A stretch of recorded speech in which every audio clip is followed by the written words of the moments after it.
Today's a big day for both Sony and camera fans alike. Sony's going to be live streaming their virtual press conference today at 10 a.m. Pacific time. Their theme, they're going to be focusing on powering creativity. Interesting. Well, if you're going to power creativity, aren't you going to make an announcement or at least tease the A7 III? Let's get into it. Delivering informative capability-based reviews and tutorials on camera gear, filming techniques, and content creation. Hi, I'm Simon and this is The Ordinary Filmmaker. If you're new here, please like and subscribe as it really helps my channel grow, and it's not going to cost you a cent at all.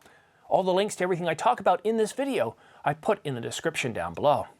So yes, I'm excited, I'm hyped up, because Sony's one of the leaders in the camera market, the hybrid camera market. About 4 or 5, well no, I guess it goes back to about 2013, 2014, Sony really started innovating. Canon was sleeping, releasing minor iterations along the way, frustrating everybody, especially Canon fans. I myself had the 70D and I like that camera, but I got tired of the minor revisions. The 80D, really? Like, what did it do? There really wasn't that much of a difference. And the 5D Mark IV, we're not going to get into that, or Motion JPEG. In the meantime, Sony was innovating like crazy. The A7S II was an amazing camera. So that's why I'm excited about this event, because their theme is powering creativity. We really strongly believe that we're going to get some sort of teaser or announcement about the A7 III. It's due. There are rumors that this camera is going to be announced for June, and here we are on the edge of June. Now, granted, I understand that this press conference is a replacement. Well, not really a replacement. It was supposed to take place at NAB 2020, and since NAB 2020 was cancelled, and this was actually the time that NAB 2020 was supposed to take place. So this is going to largely focus on cinema and broadcast.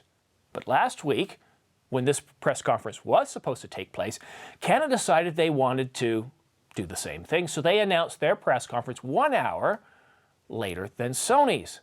Sony eventually changed it to today because they didn't want to be competing with Canon for whatever reason. We just know that they changed it. In Canon's virtual press conference, right at the end, they spent about 5 minutes talking about the EOS R5. Now, the EOS R5, we've got to give Canon credit here. Canon's done an incredible job of hyping up the media, hyping us up, teasing us with so far 3 separate teaser announcements of the R5. Everybody's talking about it. Even people that don't really need 8K or that will never actually use 8K are excited about 8K and what this camera means. Well, let's go back in time a little bit. The A7 II, when it came out, was revolutionary. It was an incredibly powerful camera. It did video very, very well. Not really a still shooter camera, not at all. But for video, it was incredible. The low light performance was incredible. And the A7S III is rumored to have a quad Bayer sensor, which allows it to do one of 2 things.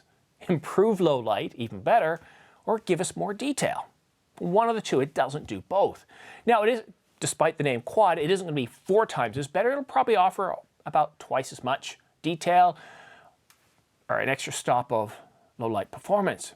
Either way, the A7S III, according to Sony, was designed to exceed our expectations. Now, is it going to give us 8K, 10K, or anything silly like that? No, I don't think they're going to be focused on blowing out the specs. I really think they've had a come to their customers moment where they've been consulting, trying to figure out what people really need to do their job better.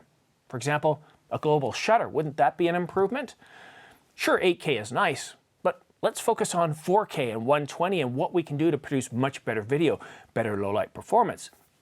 Are they going to steal from the cinema line and add more capabilities down? I don't know. You see, Sony's done a very, very good job of holding their secrets in. We really know very, very little, and even the rumors that are out there are stale and dated. But one thing we do know, Canon has thrown down the gauntlet. They've announced the R5, and it is going to be officially fully announced upcoming in the next month. Actually, no, it isn't May yet. So at the end of May is when we're going to get the announcement, the full announcement of the R5. Now, when you don't release a camera update for, what, 5 years, then people start to wonder. People start to get itchy. Some people will leave the platform. Not everybody has a tattoo of Sony or Canon on their shoulder. They're willing to move. And if you don't have a lot of lenses, that's pretty easy to do. So there are people waiting. There are people waiting for this press conference. They're waiting for a tidbit from Sony to say, yeah, we're here, we understand, and we've got something wonderful coming. That's why I expect this virtual press conference to at least tease the A7S III. They have to. They are losing people to Canon. If you can believe that, it's kind of strange. But don't forget, a lot of people did leave Canon for Sony because Canon wasn't innovating, or it was perceived that Canon wasn't innovating, and then Sony was, and now it looks like, wow, Canon in the last 6 months has really stepped up their game. The 1DX Mark III was much better than we expected it to be.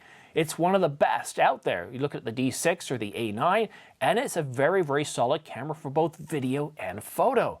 Keep in mind, this is a camera designed for fast action sports shooters, but it does video so very, very well, and it has H.265 and not that terrible motion JPEG that some suggested the camera would get. Now we have the EOS R5, which is a powerhouse, 4K 120, 8K, uncropped IBIS with autofocus, animal eye detection.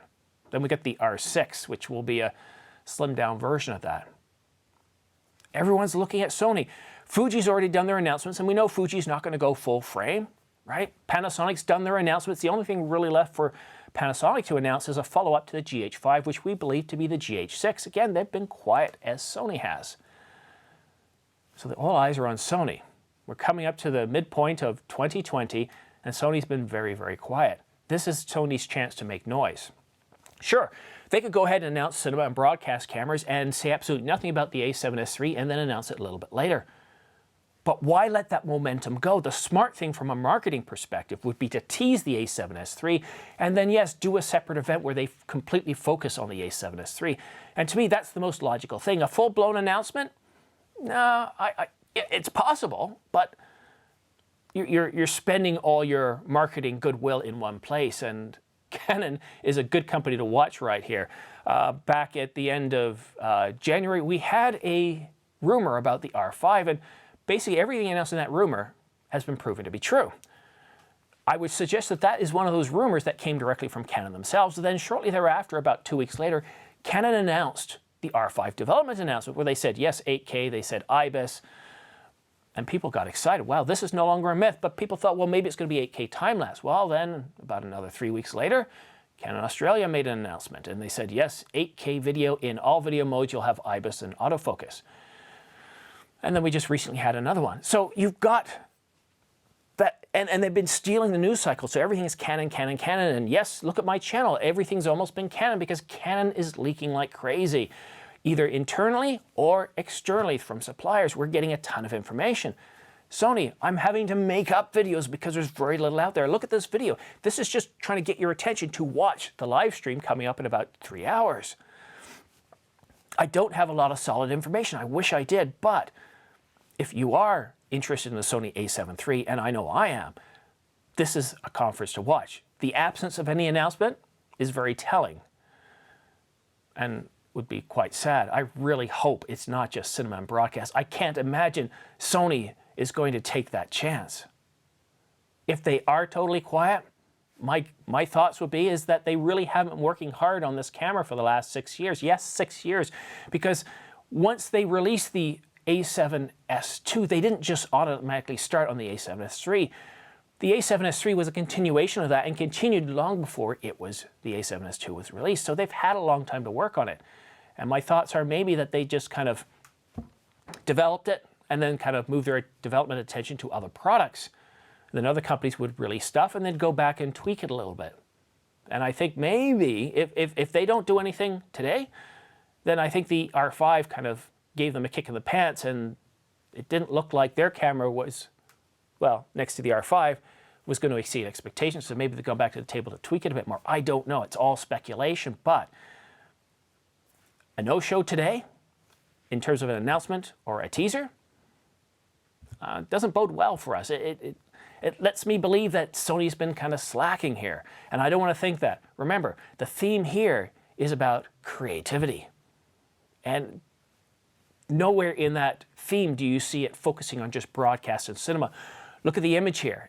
This is global. This is creativity. This is cloud. This is different technology. This is 4K. This is UHD. This is the A7S III. I strongly believe we're going to have some sort of teaser there. So let me know what you think in the comments below. It's only 3 hours away. If you want the link to the live stream, I've got it in the description down below. Thank you so much for watching. I will be reporting back today on the outcome of this live stream event, this virtual conference that Sony's holding, and presenting my breakdown. And I'm really looking forward to some really good stuff. So yeah, I'm a little bit excited here because I really do believe that we're going to get some really good news, and everything's good. Whether you're a Canon fan, Sony, Fuji, it doesn't matter. These events help us all. One company doing strong is not enough. You want a lot of companies doing their best because we as consumers benefit. Doesn't matter what platform you're on. If Sony does a really good job and you're a Canon fan, that's going to help because Canon's going to want to develop better. Fuji's going to want to develop better. Olympus, all of them. So I'm going to stop talking now because I've really got nothing better to say. Thanks so much for watching. We'll see you again soon in just a few hours. Thank you for watching The Ordinary Filmmaker. All equipment used and notes are placed in the description box, show more box, or down arrow thingy next to the title on the mobile app.